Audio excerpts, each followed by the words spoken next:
Okay. Hi నమస్తే అందరికీ. నేను మీ రమేష్ హస్నాబాద్.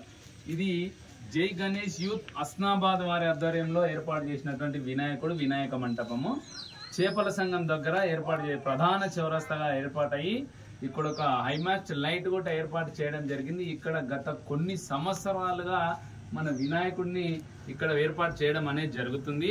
అయితే ఇక్కడ ఒక ప్రత్యేకత కూడా ఉంది. అయితే సాధారణంగా అన్ని వినాయకుల మంటపాలను సాధారణంగా ముస్తాబ్ చేయడము, సాధారణంగా టార్ప్లెన్స్ తో కానీ డెకరేషన్ తో కానీ చేయడం అనే డెకరేషన్ పేపర్ ఏమంటారు కాటన్ తో కానీ చేయడం అంటే జరుగుతుంది. కానీ ఇక్కడ మటుకు ఇక్కడ ఓన్లీ యూత్ పిల్లలు మాత్రమే ఉండరు. మీరు చూడవచ్చు ఇక్కడ పిల్లలు చెప్పి యూత్ పిల్లలు మాత్రమే ఉండరు.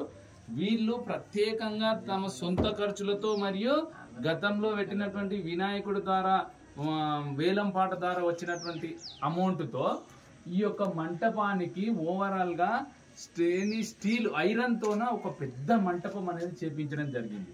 సో దానితో పాటు ఈ లోపల భాగంలో మట్టుకు పైన కానీ పక్కలకు ఎటు చూసినా వెనకాల టోటల్ గా ఫ్లైబోర్డ్ తోన ఇక్కడ ఈ మంటపాన్ని ఏర్పాటు చేయడం అనేది జరిగింది. అయితే ఈ మంటపం ప్రత్యేకత ఏంటంటే దాదాపుగా ఈ యొక్క మంటపానికి 70,000 ఖర్చు పెట్టడం జరిగింది. ఓన్లీ మంటపం ధర అంటే ఐరన్ తో ప్లస్ ఫ్లైబోర్డ్లు అన్ని కలుపుకొని 70,000 పట్టుకు ఈ యొక్క మంటపాన్ని తయారు చేయడం జరిగింది. ఒక్కసారి మీరు ఈ యొక్క డెకరేషన్ కానీ చూసినట్లయితే ఇక్కడ ఉన్నటువంటి ఈ యొక్క యువకుల యొక్క టాలెంట్ నాలెడ్జ్ తో మాత్రమే ఇదంతా చేయడం జరిగింది.